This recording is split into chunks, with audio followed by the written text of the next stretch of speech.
सावित्रीबाई फुले विद्यापीठ हे कायमच चर्चेत असतं। ललित कला केंद्र हे त्याचाच एक भाग आहे।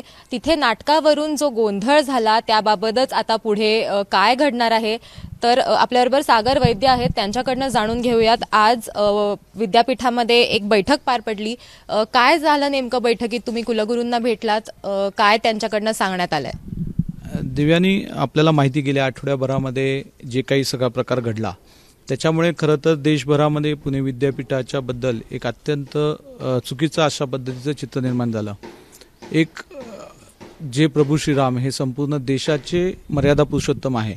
खरं तर गेल्या आठवड्याभर जे काही घडलं त्यानंतर ज्या चर्चा आल्या, तर राम हा काही आमच्यासाठी इझमचा विषय नाही की हा लेफ्ट इझम आहे किंवा राईट इझम आहे। राम हे स्वतः एक इझम आहेत आणि त्याच्यामुळे मर्यादा पुरुषोत्तम श्रीरामांबद्दल अशा पद्धतीचं अश्लाघ्य घाणेरड्या शब्दात त्यांच्या तोंडून शिव्या घालणारं एक कुठलं तरी सादरीकरण केलं गेलं आणि त्याचं समर्थन केलं काही लोकांनी आणि त्याच्यानंतर ज्या प्रतिक्रिया उमटल्या त्याच्यामुळे कायदा सुव्यवस्थेचा प्रश्न निर्माण झाला। संपूर्ण देशभरामध्ये पुणे विद्यापीठाची बदनामी झाली। प्रभू श्रीरामावर श्रद्धा असणाऱ्या करोडो भारतीयांच्या मध्ये याची एक चर्चा झाली। मी 2-3 दिवस दिल्लीत होतो आणि तिथे सुद्धा अनेक खासदारांनी उल्लेख केला अधिवेशन काळामध्ये विशेषतः की क्या चल रहा है आपके पुणे विद्यापीठ में, प्रभू श्रीराम के बारे में इस तरीके का अश्लाघ्य वर्तन होता है, नाटक होता है, आप लोग क्या कर रहे हैं। आणि त्याच्यामुळे मलाही भावना दुखावल्या। मी शिलादान आंदोलनात होतो, त्याच्यामुळे मी सुद्धा एक रामभक्त आहे आणि त्याच्यामुळे आम्ही सगळे मॅनेजमेंट काउन्सिलही या सगळ्या संदर्भात खूप सिरियस होतो। आज आमची मॅनेजमेंट काउन्सिलची उच्चाधिकार मंडळ आहे आमचं, त्याची बैठक होती। त्याच्यामध्ये आम्ही सर्वच सदस्यांनी आज असं ठरवलं की आम्ही निषेध करायचा म्हणजे प्रत्येक वेळेस काही तोडफोड नसती करायची आणि त्याच्यामुळे आम्ही प्रभू श्रीरामांचे उपरणे घातले, शाली घातल्या आणि मर्यादा पुरुषोत्तम हा संयमाचं प्रतीक आहे। त्याच्यामुळे आम्ही संयमाने आज आमची सगळ्यांची भूमिका सभागृहात मांडली आणि कोणीही या विद्यापीठाचं या राज्याचं वातावरण खराब करण्याचा प्रयत्न करत असेल तर आपण त्याला बळी पडू नये। पण हे करत असताना जर आपल्याला याच्यापुढे अशा घटना होऊ द्यायच्या नसतील तर आपल्याला तीव्र कारवाई, याच्यावर कडक कारवाई करावी लागेल आणि ती वेळेत करावी लागेल असं आग्रहाने आम्ही सगळ्यांनी सभागृहात सांगितलं। मॅनेजमेंट काउन्सिलचे सदस्य म्हणून कुलगुरूंकडे तुम्ही काय भूमिका मांडलीत? माझं असं प्रामाणिक मत आहे की विद्यापीठ हे काही कुठल्या धर्माचा अड्डा असू शकत नाही। पुणे विद्यापीठही त्याच्यामध्येच मोडतं, हा कुठलाही एका विशिष्ट धर्माचा अड्डा नाहीये। पण मुलांना धर्मनिरपेक्षतेचा काय अर्थ आहे हा खरा अर्थ कळला पाहिजे। धर्मनिरपेक्षता म्हणजे कुठल्या तरी धर्माचं विडंबन करणं, त्याची चेष्टा करणं, त्याला टार्गेट करणं नाही, तर स्वतःच्या आस्था ज्या आहेत, स्वतःचं आराध्य आहे त्याच्याबद्दल श्रद्धा ठेवणं आणि सेम टाइम दुसऱ्या धर्मांबद्दलही तीच श्रद्धा, तीच भावना ठेवणं। इथं गडबड अशी होतीये की एक विशिष्ट धर्मविशेषाला टार्गेट करणं असं काहीतरी एक मानसिकता काही ग्रुपमध्ये आहे की काय असं जाणवतं। त्यामुळे हे सभ्य शब्दांमध्ये सांगितलं पाहिजे की धर्मनिरपेक्षता असं याचा अर्थ रिस्पेक्ट एव्हरीबडी, सो इन्क्लुडिंग माझ्या आस्था, माझे आराध्य यांचा सुद्धा रिस्पेक्ट झाला पाहिजे। याच्याबद्दल आम्ही ठाम आहोत आणि आम्ही हेच आता माननीय अध्यक्ष महोदयांना सांगितलं। ललित कला केंद्र एक असं कॉलेज आहे, एक असं माध्यम आहे जिथं विविध मुलं येतात आणि अर्थातच आपण जेव्हा एखादी कला सादर करत असतो त्याच्यामध्ये आपल्याला आपली लिबर्टी मिळणं किंवा आपल्याला ते एक स्वातंत्र्य मिळणं, आपल्याला जे दाखवायचं आहे ते हाही त्याचा एक भाग असतो। तर याबाबत तुम्ही त्यांच्याशी देखील काही बोलला होतात का, विद्यार्थ्यांची किंवा जे डिरेक्टर होते त्यांच्याशी? नाही, ज्या दिवशी ही घटना मला समजली त्याच्या दुसऱ्या दिवशी सकाळीच आम्ही बरेचसे सिनेट मेंबर्स आणि व्यवस्थापन परिषदेचे मेंबर्स इथं येऊन बसलो होतो आणि सगळ्यांनाच खूप वाईट वाटलेलं होतं। पण ललित कला केंद्र हे पूर्वी खरोखर म्हणजे एक प्राऊड असं डिपार्टमेंट आहे। इथून ललित कला केंद्राचं वैशिष्ट्य असं आहे की इथून खूप मोठे मोठे कलाकार बाहेर पडतात। म्हणजे आता आपल्याला संपूर्ण भारतामध्ये किंवा परदेशात सुद्धा आपल्या ललित कला केंद्राचे खूप विद्यार्थी मोठ्या ह्याच्यावर गेलेले आहेत। तर हे त्यांचा एक फाउंडेशन करण्याची एक ललित कला केंद्र ही एक ती संस्था नाही, ते एक डिपार्टमेंट आहे आपल्या सावित्रीबाई फुले पुणे विद्यापीठाचं। आणि तिथं जर व्यक्ती स्वातंत्र्याच्या नावाखाली, अभिव्यक्ती स्वातंत्र्याच्या नावाखाली जर अभिव्यक्ती स्वैराचार घडत असेल तर तो आम्हाला काही मान्य नाही आहे। आणि त्यामुळं त्यांनी जे HOD होते किंवा जी मुलं होती त्यांच्यावर कडक कारवाई होईल असं आश्वासन, म्हणजे अशी मागणीच आम्ही करतो आहोत।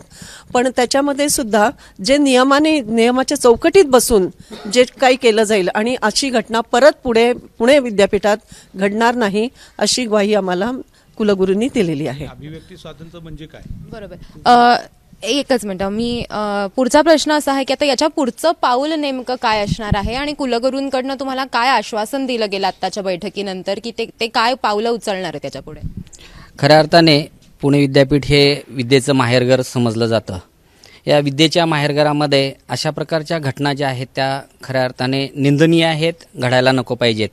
म्हणजे श्रीराम जे आहेत ते प्रभू श्रीराम जे आहेत ते आमची अस्मिता आहे आणि अशा प्रकारची घटनेचं सर्वप्रथम मी जे आहे ते निषेध व्यक्त करतो. खऱ्या अर्थाने 3 दिवसापासून कुलगुरू महोदयांनी जे आहेत ते या सर्व त्या ठिकाणी घटनेची इत्थंभूत त्या ठिकाणी म्हणजे माहिती घेत आहेत. त्याच संदर्भामध्ये एक कमिटी त्या ठिकाणी जी आहे ते गठीत केलेली आहे.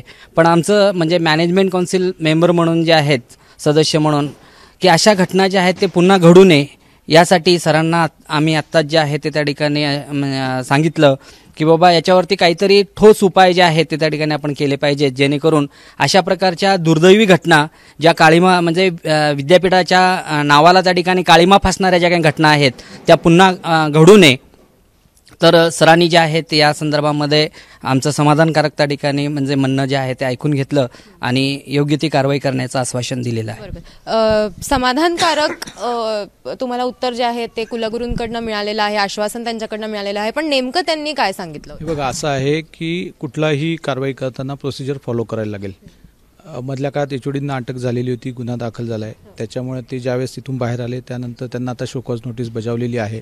72 तासाचा त्यांना अवधी दिला आहे. त्या काळात ते त्यांचं म्हणणं प्रशासनापुढे मांडतील. आमची कमिटी आहे, तिची उद्या मीटिंग आहे, तीही कमिटी यातलं सोक्षमोक्ष करेल. माझं आपल्याला विशेषतः एका गोष्टीकडे आपल्याला निदर्शनास आणायचं आहे. ज्यावेळेस हा कार्यक्रम झाला आणि अचानकपणे तिथे विद्यार्थी परिषदेचे ABVPचे कार्यकर्ते गेले, त्यांनी त्याला विरोध केला स्पॉन्टेनियसली. आणि मग असं काय झालं की काही मिनिटामध्ये काही सेकंदामध्ये हॉकीचा स्टिक, फावडे, दांडके घेऊन काही मुलं आले आणि त्यांनी ABVPच्या कार्यकर्त्यांवर अटॅक केला आणि मग तिथे ही सगळी झटापट झाली. माझं पुन्हा सांगणं आहे की जर एखादी वाईट गोष्ट कुठेतरी घडत असेल, त्याला स्पॉन्टेनियसली जर कोणी लोक विरोध करत असेल तर ही लोक तयारीत होते का की असं नाटक करत असताना असं करायचं आणि मग कोणतरी विरोध केला की त्याला ठोकून काढायचं आणि मग क्रिया केला की प्रतिक्रिया येतील. मग विद्यार्थी परिषदेच्या कार्यकर्त्यांना मारल्यावर ते रिॲक्ट होतील आणि मग ह्या विद्यापीठामध्ये दंगल करायची आहे का आपल्याला? त्याच्यामुळे हा जो अभिव्यक्ती स्वातंत्र्याचा आपण मुद्दा म्हणताय, मला आपल्याला सगळ्यांना विनंती आहे, उद्या जर माझ्या मनात माझ्या कल्पनांमध्ये एखादी गोष्ट आली आणि मी असं ठरवलं की एखाद्या कुठल्या तरी महापुरुषाबद्दल, देवतेबद्दल किंवा कुठल्याही व्यक्तीबद्दल मला वाटतंय तसं विडंबन म्हणून काहीतरी केलं तर हे स्वीकारार्ह आहे का? याचं आपण पाठराखण सगळ्यांनी करायची का? अभिव्यक्ती स्वातंत्र्य, माझं अजून एक म्हणणं आहे की धर्माची चिकित्सा आपणच किती चांगल्या पद्धतीने केली आहे. समजा धर्माची चिकित्सा करायची, एखाद्या दैवताची, एखाद्या महापुरुषाची चिकित्सा करायची तर ते एका चौकटीमध्ये बसून ती चिकित्सा करता येते ना. त्याच्यासाठी तोंडी अशा घाणेरड्या शिव्या टाकणं आणि त्याच्याबद्दल, आणि आमचं अजून एक माहिती माझ्याकडे, आमच्या सगळ्यांकडेच, की या मुलांना, त्या मुलांनी ज्यांनी रोल केला त्यांनी विरोध केला होता अशा पद्धतीच्या भाषा आपल्या तोंडी असाव्या का, आणि तरीसुद्धा तिथल्या अधिकाऱ्यांनी सांगितलं की नाही, त्याशिवाय याच्यामध्ये ते ट्विस्ट येत नाही आणि ते होत नाही, आणि त्यांना प्रेशराईज करून अशा पद्धतीची भाषा वापरा, डायलॉग्समध्ये हे वाक्य येऊ द्या, अशा पद्धतीने बळजबरी केली गेली. आणि म्हणून आमचा विरोध आहे की अशा पद्धतीने जर काही ठराविक लोक जर रामाच्या, कारण 2 महिने आपण बघतोय की सगळा देश राममय झालेला आहे आणि त्याच्यामुळे काही विघ्न संतोषी लोकांना वाटलं आणि त्यांनी हे जाणीवपूर्वक केलं असं आमचं म्हणणं आहे. एक आक्रमक वळण याला सगळ्याला आलंच होतं. मात्र ललित कला केंद्राचे जे प्रमुख आहेत त्यांना सक्तीच्या रजेवर पाठवा अशी तुमची मागणी होती.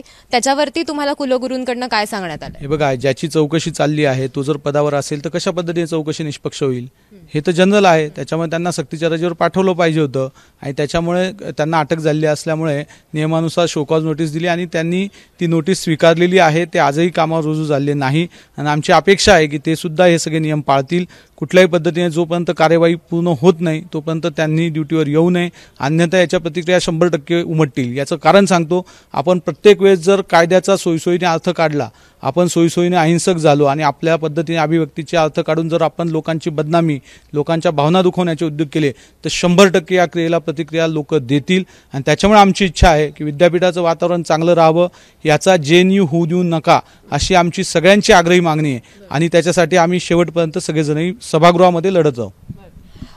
त्यामुळे आता पुढची कारवाई काय करायची याबाबत कुलगुरूंशी जी चर्चा आहे ती सुरू आहे आणि येत्या काही दिवसांमध्ये याच्यावर काय पावलं उचलली जातात ते बघणं महत्त्वाचं ठरणार आहे. कॅमेरामॅन राजेश बिडकरसह देव्यानी अदलाबादकर, एबीपी माझा, पुणे. एबीपी माझा, उघडा डोळे बघा नीट.